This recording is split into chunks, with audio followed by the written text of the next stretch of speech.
Mesdames et messieurs, bonsoir. Merci de nous suivre pour vous informer. Fin de mission du diplomate américain en Guinée après 3 ans d'activité de service rendu à la nation. Une cérémonie d'hommage lui a été réservée au palais Sékou Touréa par le président de la République. Plusieurs personnalités ont pris part à cette cérémonie d'adieu. Sanassi Keita nous signe ce reportage.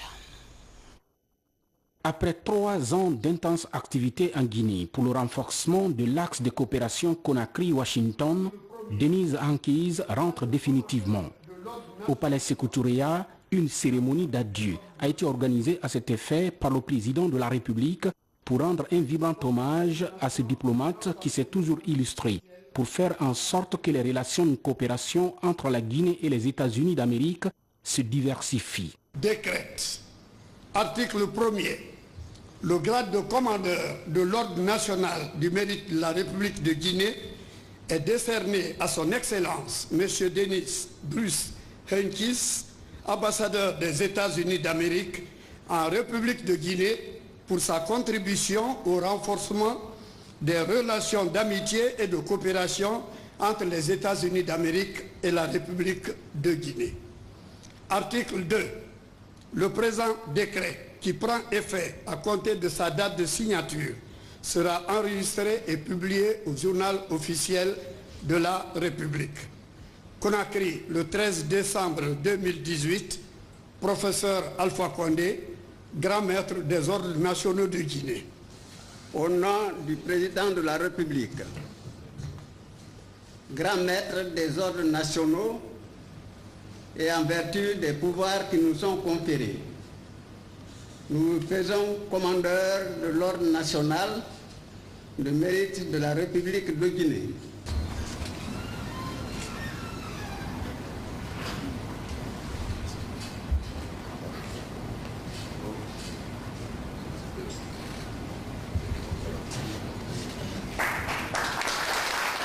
Élevé au grade de grand commandeur de l'Ordre national du mérite de la République de Guinée par le président Alpha Condé, l'ambassadeur des États-Unis d'Amérique en Guinée rassure. Quand je suis arrivé ici en novembre 2015, j'étais au courant qu'il y avait une riche histoire de bonnes relations entre nos deux pays. Et dans un sens, c'est le rôle des ambassadeurs américains de maintenir ces bonnes relations. Et au minimum, de maintenir, si on peut le faire, d'aider un peu, d'augmenter un peu. Je sais que depuis l'indépendance de la République, il y avait ces relations. Je pense que mon prédécesseur a bien fait pour renforcer ces relations pendant la crise d'Ebola. J'ai eu la chance, et j'ai dit toujours que je suis plus l'ambassadeur de développement que les crises, parce que ça c'était le rôle d'Alex de traiter des crises. J'ai eu la chance de travailler avec vous, Votre Excellence, mais aussi avec les membres du gouvernement, plusieurs ministres de bonne qualité qui travaillent vraiment pour le peuple guinéen, conseillers de la présidence, mais aussi des préfets, des gouverneurs. J'ai eu la chance de visiter toutes les régions du pays et j'ai vu plusieurs Guinéens qui vraiment travaillent en entrée des Guinéens. Et ce n'est pas seulement les gens du gouvernement. Même d'opposition, j'ai trouvé assez de Guinéens qui sont vraiment en faveur de le peuple, qui travaillent toujours pour le peuple. Et des hommes d'affaires, et des leaders religieux, et même les jeunes Guinéens. Nous avons maintenant, avec notre programme de YALI, les jeunes leaders africains, un réseau de plus que 100 jeunes Guinéens qui ont fait les visites aux États-Unis, qui parlent bien l'anglais, qui sont les futurs leaders du gouvernement, des affaires de société civile. C'est la base du futur et nous espérons quand nous avons déjà certains ministres, certains conseillers qui ont une proche connexion avec les États-Unis, c'est déjà l'étape du premier groupe. Récemment, le gouvernement américain a fait notre stratégie pour l'Afrique, qui s'est basée sur la sécurité, le développement et la bonne gouvernance. Et je pense qu'ensemble, notre mission, votre gouvernement et avec les Guinéens, nous avons fait progrès dans tous les toits. Dans le sens de sécurité, Nous notons toujours le rôle que la Guinée a fait au Mali, mon prochain poste. J'étais obligé d'aller à l'aéroport 3 fois pendant mon temps ici pour recevoir le responsable de 18 soldats guinéens qui a fait un sacrifice pour la paix, pour la stabilité dans la région.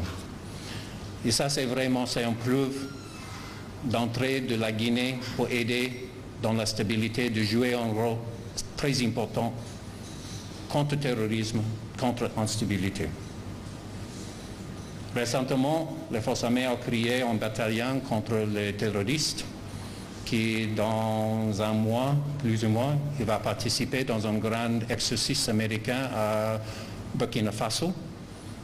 Et j'ai entendu que probablement dans le mois de juin, on va faire un exercice ici dans votre pays, avec votre permission, d'aider avec cette capacité. C'est toujours cette entrée des États-Unis de travailler avec les amis, de renforcer leur capacité de maintenir la sécurité. Et la sécurité, ce n'est pas seulement en termes de terrorisme, de guerre. Nous avons aussi travaillé avec votre gouvernement de former les épidémiologues, de créer une vaccine contre Ebola. J'étais si content de voir, il y a 6 mois, l'envoi des experts guinéens vers le Congo-Kinshasa, qui ont joué un rôle assez important. Alors ensemble, nous avons créé cette capacité de Guinée de faire face aux crises africaines avec une capacité africaine, qui c'est juste. Alors soit des soldats, soit des épidémiologues, je dois remercier, je dois noter ce sacrifice, cette contribution des Guinéens pour la paix et la sécurité globale.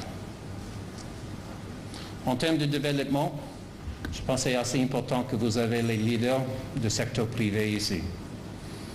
Ça c'est aussi dans la politique des États-Unis. Bien sûr, nos collègues du USAID, du Corps de la paix, ont fait le développement traditionnel en termes d'aider avec la capacité des institutions guinéennes. Mais nous savons qu'au fin du jour, c'est avec le développement par le secteur privé que c'est plus important. J'étais très très content de voir pendant mes 3 ans ici, presque $1 milliard des investissements privés ou du secteur public des États-Unis dans les grands projets guinéens.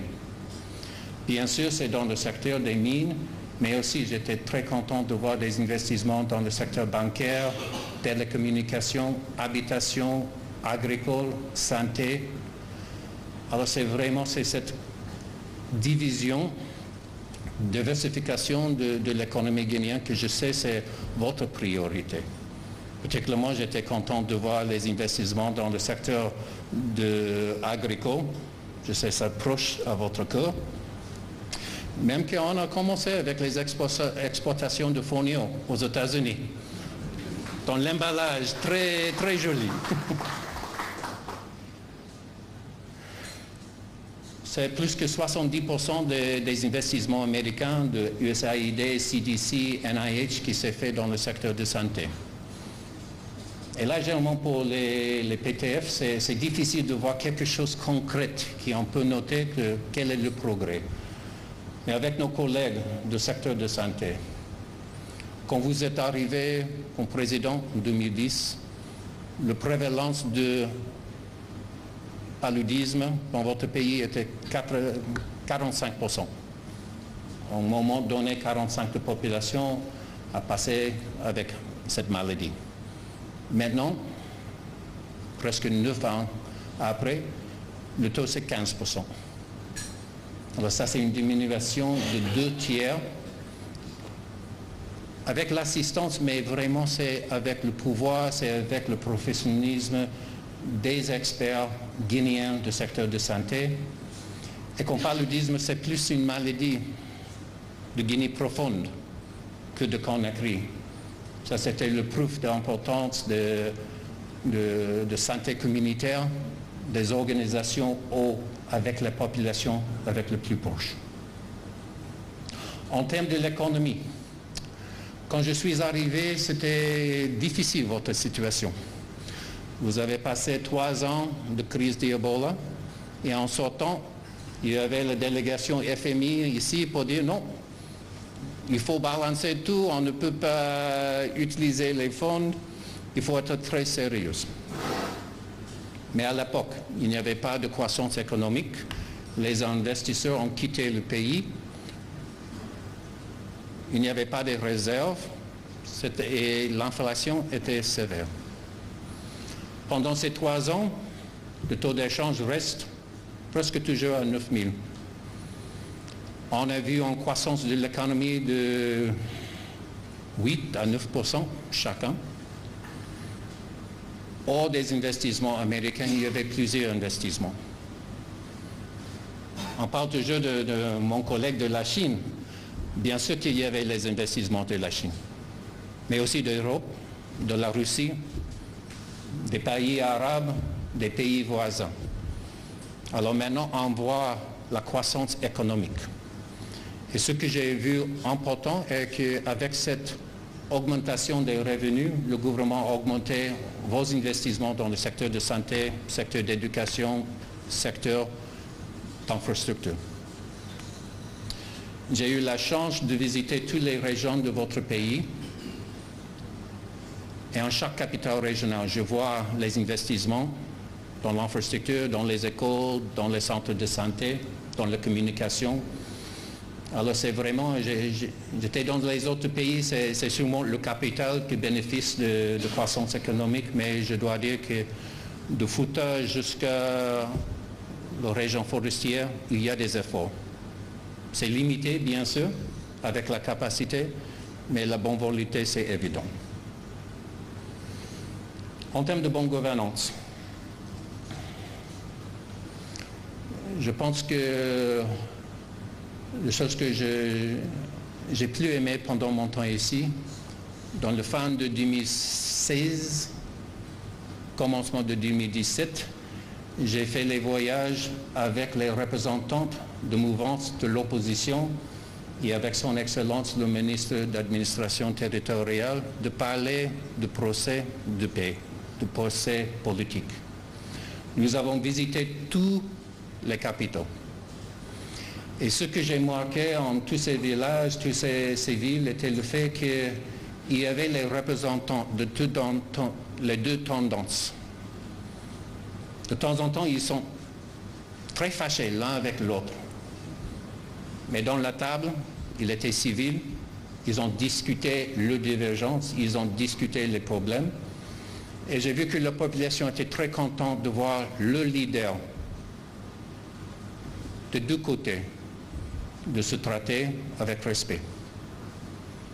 Il y a plusieurs pays, même les États-Unis. Peut-être c'est difficile de voir une démocrate et une républicaine dans la même table de parler avec respect. Alors dans ce sens, c'est le développement politique. On parle de l'opposition, on parle de mouvance, mais je sais que dans l'histoire actuelle, vous êtes tous de l'opposition. Tous de l'opposition à la gouvernance militaire, vous êtes tous en faveur de démocratie. Il y a un jeu politique, il y a les gens qui veulent être en pouvoir, les gens qui vont quitter éventuellement, mais c'est important qu'il y ait ce mouvement. Nous avons bien travaillé dans le secteur de réforme de sécurité, particulièrement avec les ministères de la Justice, le ministère de la Sécurité et avec les forces armées. Dans un sens, c'est important de noter les choses qui n'ont pas arrivé. Aux États-Unis, si on parle de Guinée, l'image, c'est toujours le 28 septembre 2009, le pire dans l'histoire de Guinée. 10 ans après, il n'y avait pas de grands problèmes de droits de l'homme, il n'y a pas de prisonniers politiques, il n'y avait pas de coup d'État. L'absence de ces choses négatives, c'est aussi un fait assez important, positif. Et je sais que c'est grâce à la leaderance, pas seulement de vous, Son Excellence le Président, mais même d'opposition, et de tous les Guinéens qui travaillent vraiment pour le futur de votre pays.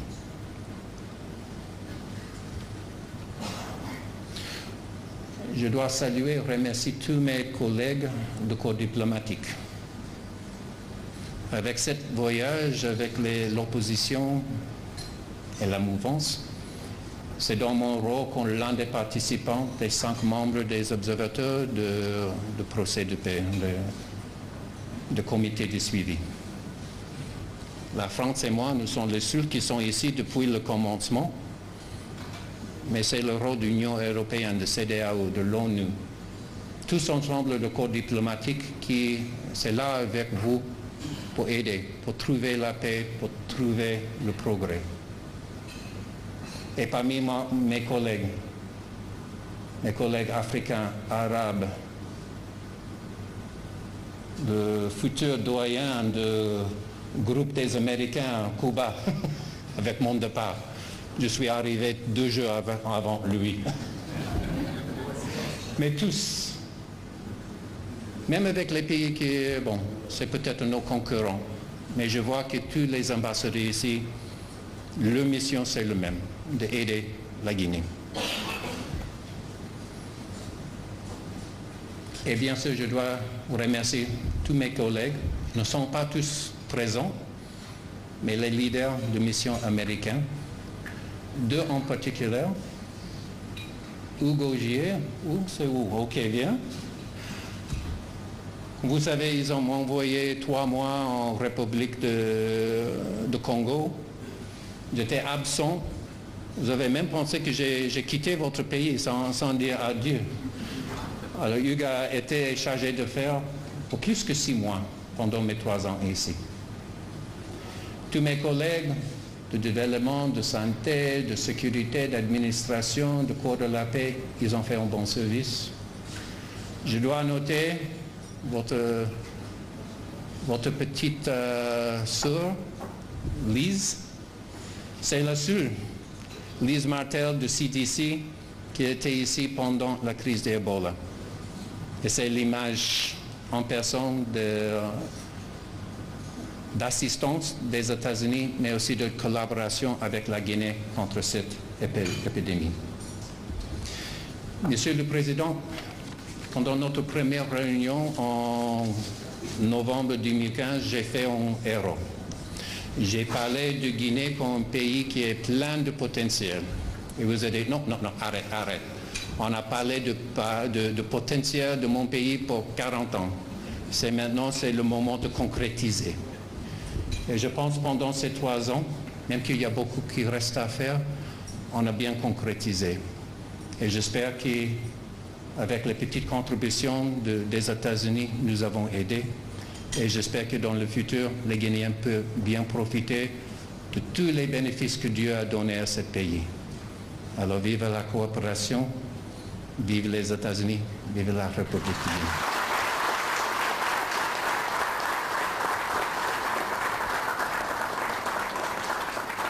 Le président de la République s'est fortement réjoui pour tous les efforts consentis aujourd'hui par Denise Hankise, qui rentre dans l'optique du raffermissement des relations d'amitié et de coopération entre Conakry et Washington.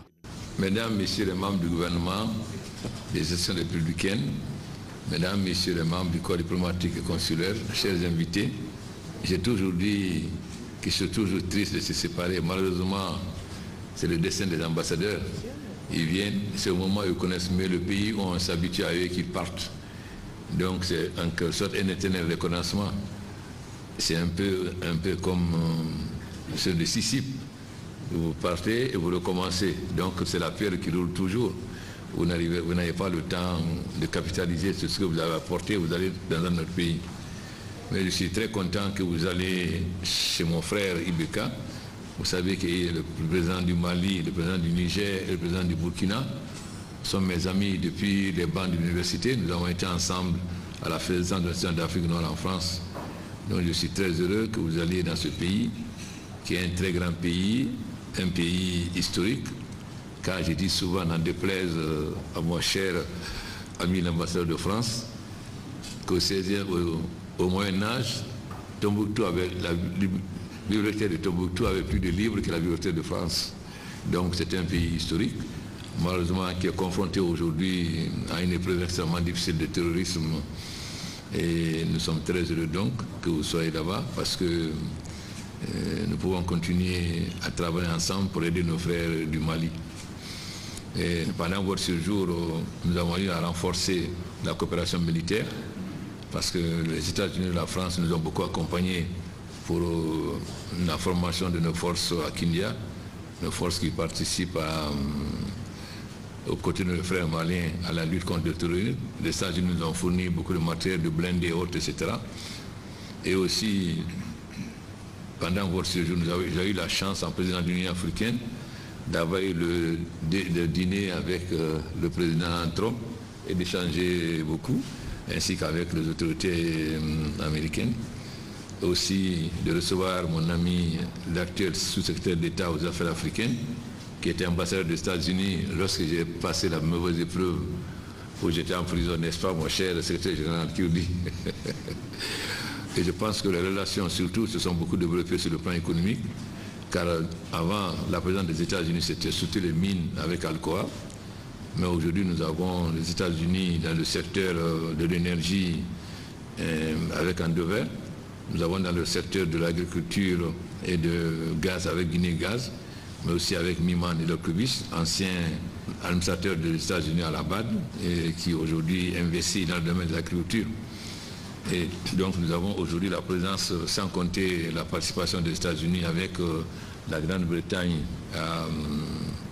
à Bofa, avec Alufer dans l'exploitation de la bauxite. Et nous avons eu beaucoup de rencontres, évidemment, des discussions très franches. Et je vous ai toujours dit que ma porte est ouverte. Donc, pendant votre passage, les relations se sont beaucoup renforcées. Vous avez eu sur la chance de visiter le pays, ce que je recommande à tous les diplomates, parce que la Guinée, c'est pas seulement Conakry. Il faut quand même aller à l'intérieur. 70% de la population vit dans les campagnes. Vous savez, les capitales, c'est comme toutes les capitales. Hein. Conakry n'est pas différent d'Abidjan, de Dakar et autres. Pour connaître vraiment la Guinée, il faut aller à l'intérieur du pays, pour connaître la mentalité des Guinéens. En général, en ville, les gens sont égoïstes, ils ne sont pas gentils, ils sont égoïstes. Et ce qui me frappe quand vous allez à la campagne, le paysan, même s'il n'a qu'un coq, il va le tuer pour vous donner à manger, quitte qu'il n'ait plus rien. Donc quand vous êtes à Conakry, vous voyez les Guinéens qui sont égoïstes, qui ne s'aiment pas les uns les autres, etc. Alors que le peuple de Guinée est tout à fait autre chose. Donc je souhaite que les diplomates, bien sûr nous n'avons pas de bonnes routes pour le moment, mais enfin il faut quand même, ce sont les routes que fréquentent nos populations. Donc il faut accepter aussi de vivre les mêmes conditions que nos populations, bien que nos routes s'améliorent. Heureusement, nous allons avoir une compagnie d'aviation. Donc ceux qui n'aiment pas les mauvaises routes pourront toujours aller par avion. Et je remarque ce qui est quand même frappant au niveau des ambassadeurs américains, ceux qui sont très curieux, ils cherchent toujours à connaître le pays profond.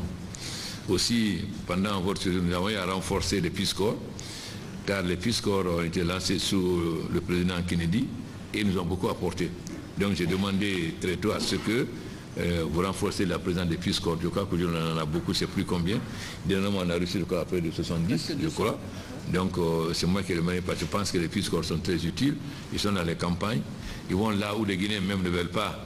Ils servent là où les Guinéens ne veulent pas servir. Parce que vous savez, les médecins ou les autres Guinéens aiment être dans les villes.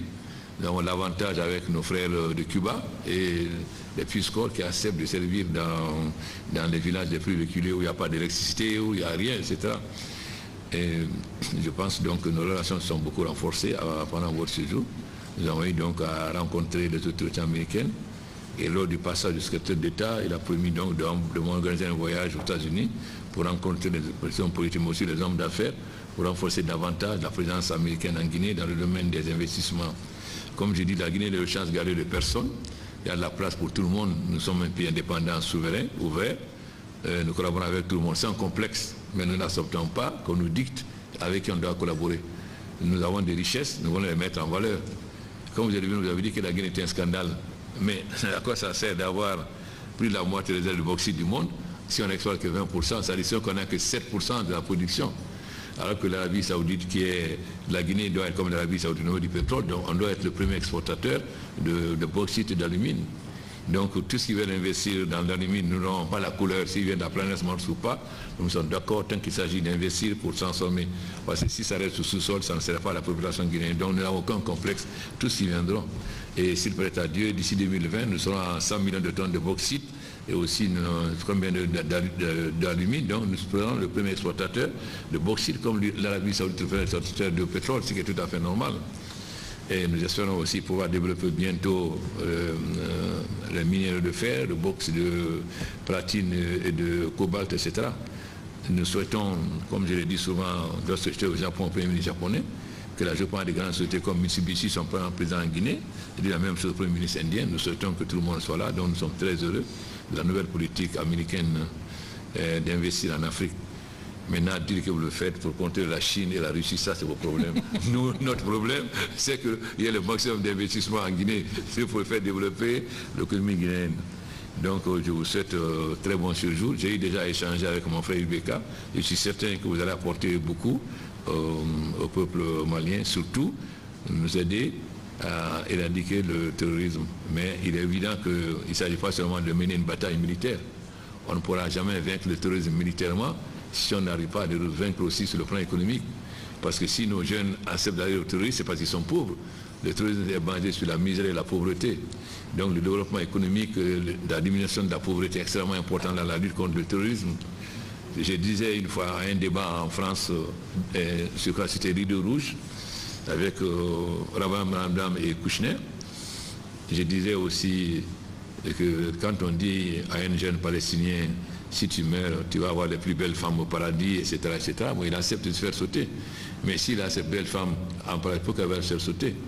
Donc si on dit à Kouchner, mais pourquoi il va se faire sauter pour avoir les plus belles femmes alors qu'il a déjà les plus belles femmes en France? Donc l'injustice, le terrorisme, c'est l'injustice. Tant que nous n'accepterons pas la justice, nous ne pourrons pas vaincre le terrorisme. Donc la lutte contre le terrorisme est une lutte unitaire. C'est le même combat, que ce soit au Mali, que ce soit en Algérie, que ce soit en Palestine, en Turquie ou autre. C'est le même combat. Nous avons le même ennemi, c'est le terrorisme. Et nous devons nous donner la main pour lutter contre ce terrorisme. J'espère donc que les États-Unis continueront à nous accompagner. Et nous sommes déterminés à augmenter notre participation au Mali. Au lieu d'avoir un bataillon, nous sommes prêts à envoyer 2 bataillons. Car comme disait le président Sékou Touré, le Mali et la Guinée, c'est 2 poumons dans un même corps. Donc c'est un même pays, c'est les mêmes groupes ethniques et nous sommes vraiment solidaires. Donc je suis très heureux que vous puissiez aller au Mali, pays voisin, pour apporter votre soutien à la lutte de nos frères maliens.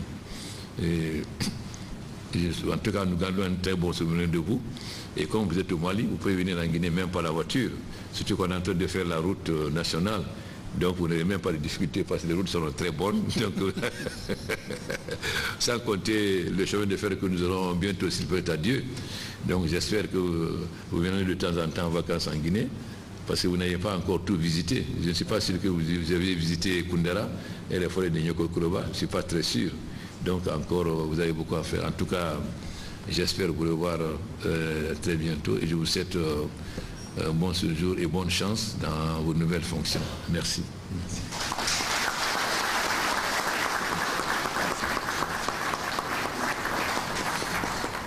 La République du Mali est choisie par l'administration Trump comme nouvelle destination pour cet homme de terrain qui a œuvré pendant 3 ans pour redynamiser les relations d'amitié et de coopération entre les peuples guinéens et américains.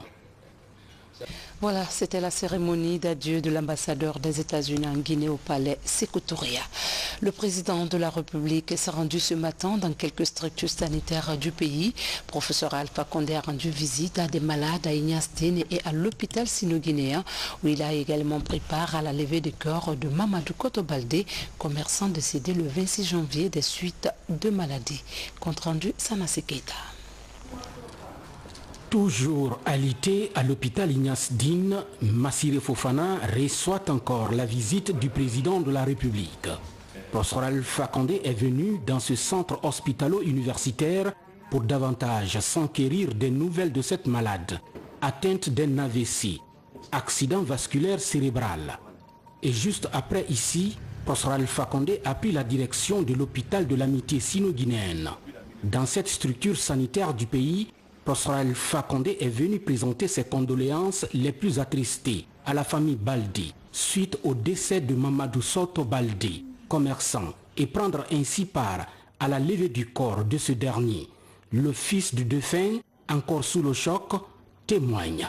Vous savez, il y a une histoire longue qui nous lie avec le président de la République depuis le professeur Sow de Dar-Labé et jusqu'à nous. Et depuis 2010, tout Daralabé le soutient. Et on va toujours continuer à le soutenir, le RPG. Donc on est avec lui et on le soutiendra quoi qu'il arrive. Donc on le remercie et ça nous prouve que vraiment notre souffrance est sa souffrance. Ça nous touche plus que d'un titre. Donc on le remercie et au nom de toute la famille de Daralabé. Mamadou Soto Baldé sera inhumé ce lundi 28 janvier 2019 dans son village natal, à Daralabé. Les prières et bénédictions ont été enfin formulées afin que Dieu, le Tout-Puissant, le Clément et Miséricordieux, accorde son paradis à Mamadou Soto Baldé, décédé à l'âge de 78 ans. Toujours dans cet hôpital, le président de la République rend visite à Thierno Camara, doyen des sages de Kouroussa. La famille de cet administrateur civil à la retraite s'est fortement réjouie de cette présence du président de la République qui vient les réconforter davantage. Enfin, c'est au tour des Fodé 4 Kourouma de recevoir la visite du chef de l'État. L'ancien maire de la commune urbaine de Kankan, alité ici depuis plusieurs jours maintenant, se réjouit de l'amélioration de son état de santé. Je trouve cette visite absolument satisfaisante sur tous les plans. Ça ne sert pas moi seulement, mais ça sert même l'environnement politique et social. Donc c'est une visite absolument importante. Et je crois qu'à huis clos, on va en parler. Et quand je quitte ici, on sait le commentaire qu'on va faire. C'est tout le monde qui me voit comme ça, c'est tout le monde qui voit le président. Et cela dénote quelle est sa position sociale. Surtout, nous sommes des politiciens. Je ne connais que ça. Alors si le social va bien, la politique va bien. Et Dieu seul sait, du fait d'aller me prendre à Kankan, et puis 2 fois il est là pour me rendre visite, ce que ça va faire dans l'environnement politique, je connais ça. Satisfait aujourd'hui de son état de santé, Fodé 4 Kourouma quittera bientôt l'hôpital pour y gagner Kankan, où il poursuivra sa convalescence. Autre sujet d'actualité, l'Agence nationale d'assainissement et de la salubrité publique s'emploie pour changer le visage de la capitale. Elle vient de mettre un terme à sa série de prises de contact dans les 5 communes de Conakry. Dernière étape, les collectivités de Matam et Karatoma. La démarche s'inscrit dans le cadre de la vulgarisation du contenu de la nouvelle stratégie de professionnalisation du secteur des déchets solides de Conakry. Mohamed Lamine Camara, reportage. Pour une gestion efficace des ordures à Conakry, l'Agence nationale d'assainissement et de la salubrité publique poursuit sa série de prises de contact dans les différentes communes de la capitale. Après Kaloum et Dixine, l'agence partage sa stratégie de gestion des déchets avec les élus locaux de Matam et de Ratoma. Ici, les principes directeurs permettant de passer de la gestion des déchets à une économie des ordures sont présentés aux conseillers communaux. La gestion des déchets va être professionnalisée sur toute la filière, de la pré-collecte à la mise en décharge et à la transformation. Nous allons confier tout ce processus aux opérateurs professionnels en la matière. Les PME vont faire la pré-collecte. L'activité d'enlèvement au niveau des points de regroupement, de transfert et de gestion de la décharge va être confiée à un opérateur professionnel. Mais je le dis toujours, la solution réside également dans l'implication des responsables à la base. Il faut que les responsables à la base prennent la mesure de l'exigence liée au recrutement d'un opérateur professionnel. Cette stratégie prend en compte la mise en place d'un dispositif de suivi et d'évaluation de la gestion des déchets. Elle envisage également des mesures pérennes d'équipement et de financement des opérations d'assainissement dans les communes. Nous sommes aujourd'hui enthousiasmés de voir que par l'initiative du président de la République, le professeur Alpha Condé, il y a une mission conduite par les experts de l'Union européenne, de la Banque islamique de développement et des experts locaux pour aider les collectivités à faire cette gestion des déchets une priorité absolue pour que nous sortions de ce calvaire. Donc nous, en tant qu'élus, nous prenons ce problème à bras de corps et nous voulons que nous soyons accompagnés, que l'ANSP joue son rôle de régulateur et que les communes soient dotées des moyens légaux pour mener ces missions. Dans son rôle d'organe de régulation, l'Agence nationale d'assainissement et de la salubrité publique a déjà lancé un appel d'offres pour le recrutement des opérateurs professionnels. À ce jour, 6 entreprises sont engagées dans la course. 2 seront retenus pour assurer l'exécution correcte de la nouvelle stratégie d'assainissement de la ville de Conakry. Culture, avant de nous quitter, la troupe artistique des ballets africains de Guinée a animé une soirée de gala.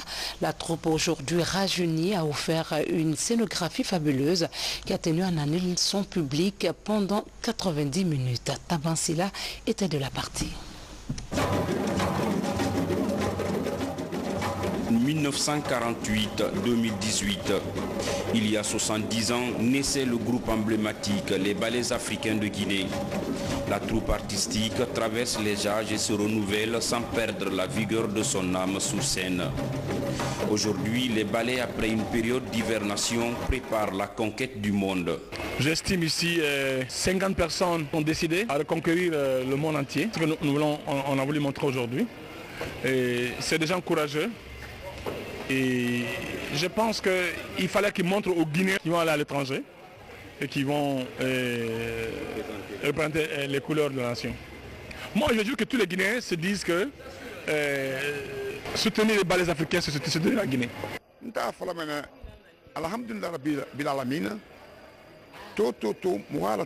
Je remercie Dieu pour m'avoir donné cette résistance de 1960, date de mon arrivée dans le groupe jusqu'à nos jours. Malgré mon âge très avancé, nous continuons à former la nouvelle génération.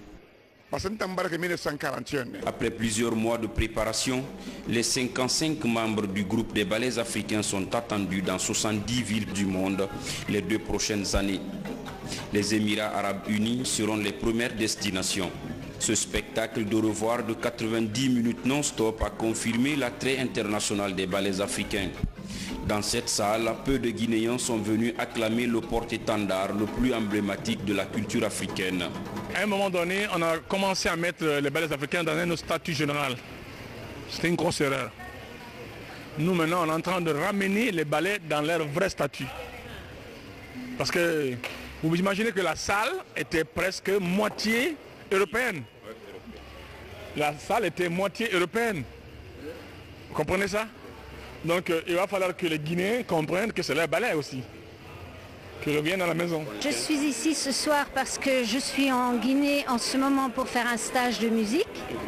Et c'était une grande opportunité pour voir peut-être une fois dans ma vie les grands ballets africains. Et j'en suis très heureuse. Mais je ne les avais jamais vus. Donc je suis très heureuse d'être ici ce soir et de les découvrir en personne. En prélude à ce 10e tour sous les couleurs nationales, une bonne nouvelle est tombée en faveur des ballets africains de Guinée. Au nom de son département, du gouvernement et du président de la République, le secrétaire général du département des sports, de la culture et du patrimoine historique annonce. Les documents administratifs sont déjà dans le circuit au ministère des Finances. Nous pensons que très bientôt, vous allez être des fonctionnaires de l'État comme sous la première République. Les créations artistiques des ballets africains de Guinée sont diverses et variées. Elles portent essentiellement sur les traditions africaines, la préservation des valeurs de l'éducation et de la culture. Depuis sa création, le groupe s'est illustré à travers plus de 3500 spectacles.